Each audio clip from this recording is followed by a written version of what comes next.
Hi, everybody. Georgia with enough faith for today.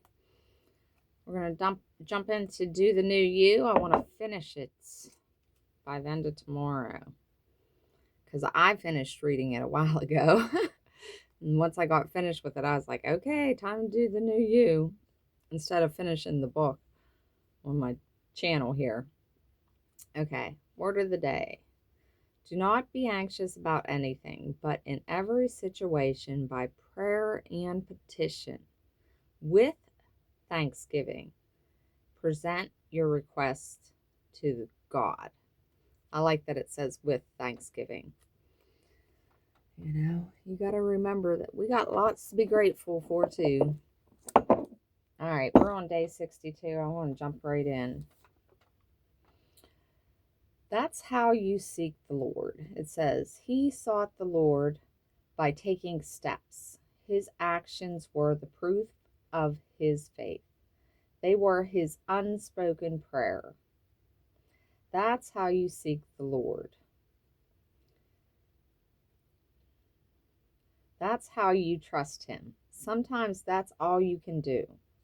You do the next best thing you can, even when you wish you could do something better, even when you can't see the end of it, trusting that God will guide you as you go.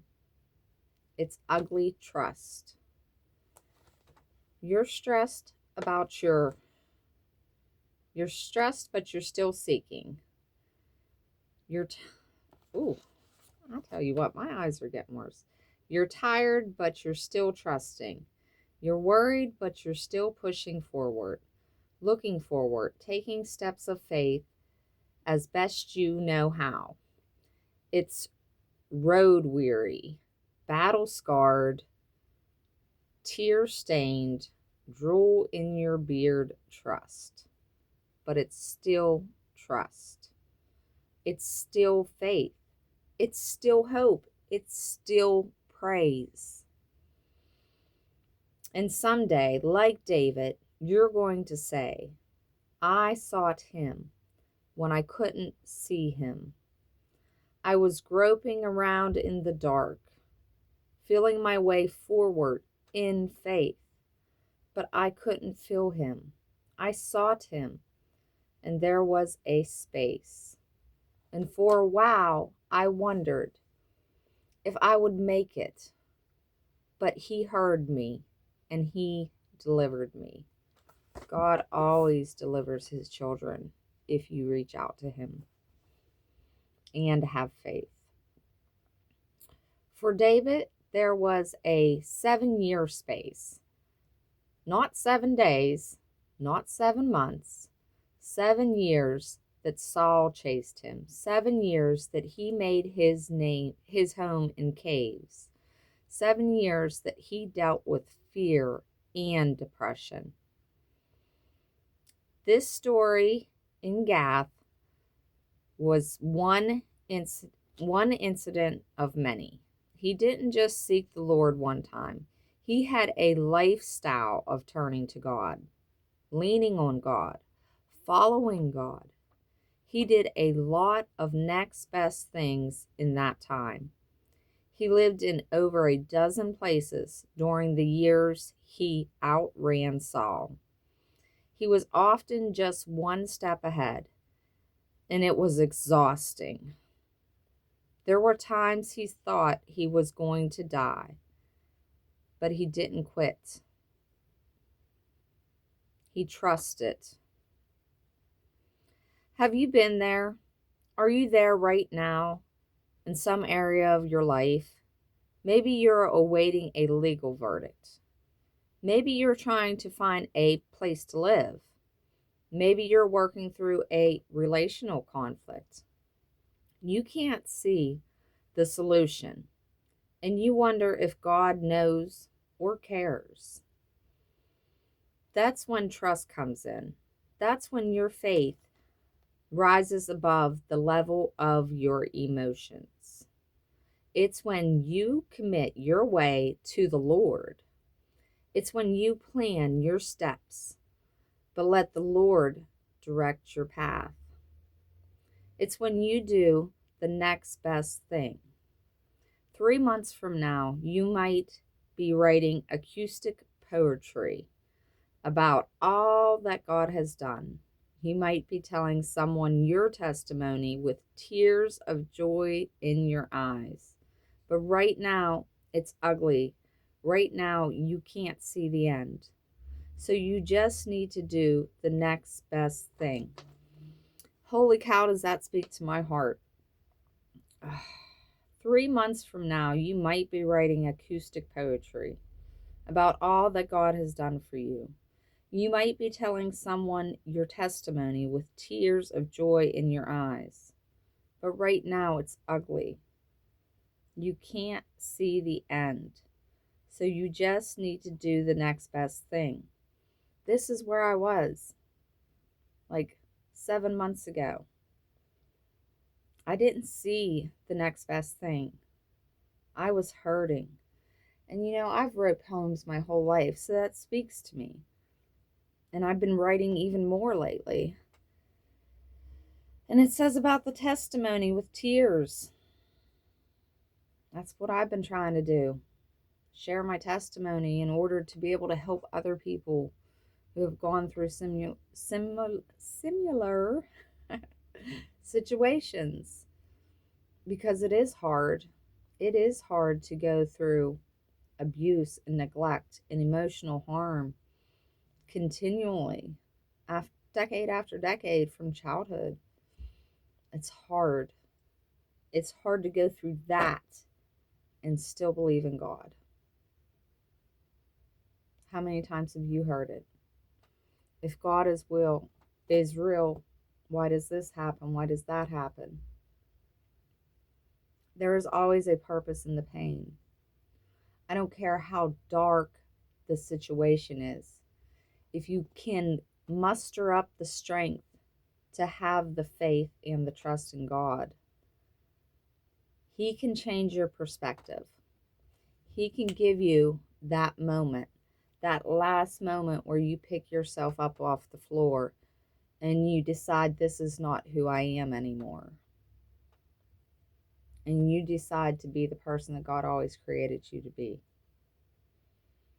It's a moment. And I can't say that'll be my last night on the floor crying, but that was the night that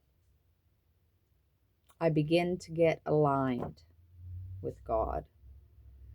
Because through all of this that I just read you, in the back of my thoughts as I was reading, I was thinking, David stayed aligned for 7 years, running through wilderness, sleeping in caves, from a king that was supposed to hand over the throne and love him.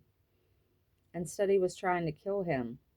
But through all of it, he stayed aligned with God. He kept going to God. Put God first, and everything else will be added unto you. It's simple. Keep it simple, servant. And it's true. I mean, listen to my testimony. I have been through the ringer of life, and I survived it, and I have more peace and joy than I have.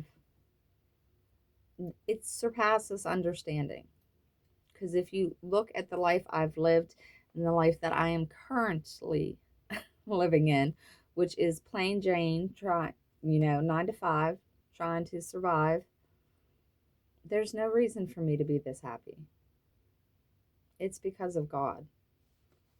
And I want other people to be able to go through shit shows and come out saying, you know what, I'm good. I got this. No worries. Life is good. I want other people to be able to go through the shit shows and come out saying I'm good because God's got my back. I'm going to keep reading because I want to get through this book. Okay. I would love... I got to focus my eyeballs. I would love to be taking my kids to school every day, but I only get to see them every other weekend. So when I get them, I'm going to make it count because that's the best thing that I can do. In light of this knowledge, what's the next best thing you can do right now?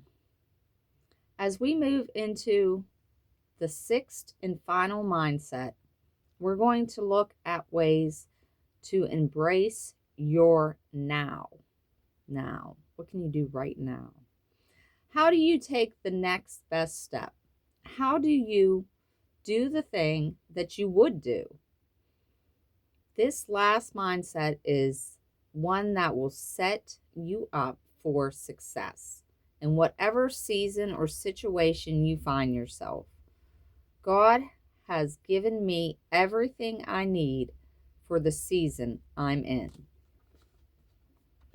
Okay, and then I have my little thing I wrote. It says ugly. Ugly trust. Ugly trust endures. Every time God lifts you up again, you get stronger then. There comes a time God lifts you up, and this time the forging is over. You have been refined. You have become unstoppable.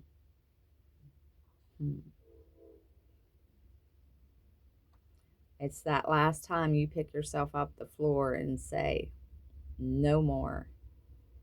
God's got my back. I'm going to believe and trust in Him and do what His words tell me. And I know that will be what sets me free.